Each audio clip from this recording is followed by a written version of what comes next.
I'm not sure how this applies to New York State or even into Ontario and Quebec, but theme parks. I know Disney in Florida has been open for a while, and from what I understand, it's dead. There's really not many people there. Well, because they're restricting and with the lines and the masks and whatnot. And I tell you what, in August in Florida in general, oh my gosh, it's humid. It's hard to breathe without a mask, so I can't even imagine. So should you find your way to a amusement park, what can you expect? Will people be wearing masks? Apparently, yes. You have to. Even though it's outdoors, mask required. I'm not sure how a mask works on a water ride or on a roller coaster. But I don't know. you know what? It's a barrier. So if you think about it, if you scream or yell or whatever you do, at least it is a barrier to slow down any potential saliva escaping, I suppose. Now, what happens when it comes to eating? Because you got to think too. You're there all day. Yes. Lunchtime. You're going to get hungry.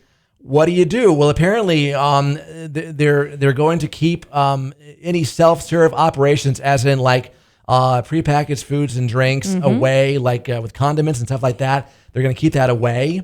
So I guess they're kind of encouraging you to bring your own food. Bring your own, and eat outdoors. And go back to your car or to a picnic area where you can maintain social distancing. Yep. Yeah. Where will you be able to go indoors versus outdoors? Well-ventilated areas, i.e. outdoors, a lot.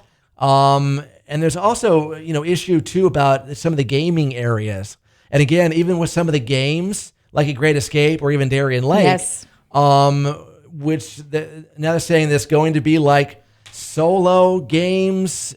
Which I don't understand. Okay, here's the thing. So like Whack-A-Mole, for example, is a good one for me. You could distance people.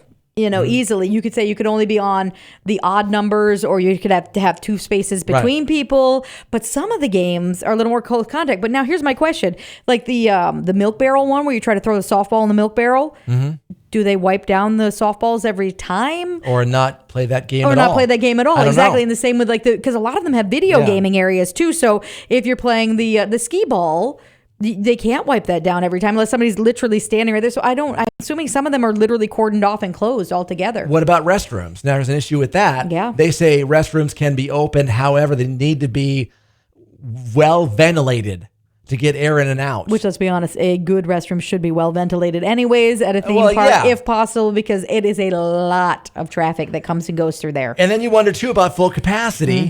What's the capacity and how many can go? And again, how long is the line outside the park getting in? Well, and how close are you standing in that line? And I will say, after being on vacation last week and going shopping, there were certain stores that I went into, they had like the human clicker standing at the door, like somebody clicking how many people were in there, and then they would, when somebody would leave, they would deduct it and then let others in. And there was one store that had literally lines outside waiting to get in of people waiting. They must have a new shoe release or something, because this store, it was a megawatt line, not one but 2 days in a row for, and the people were not 6 feet apart. No. At all. No, but again, who's in charge of monitoring all of that? Yeah, and are they responsible outside the door or only once you enter the facility? I don't know either. Very complex. So if amusement parks are part of your summer plans, whether it be around here or not, keep this in mind. It's going to be a very different experience. More info about this now, Yes FM Facebook, Twitter at 967 Yes FM, and the Mercy Morning page at yesfm.com.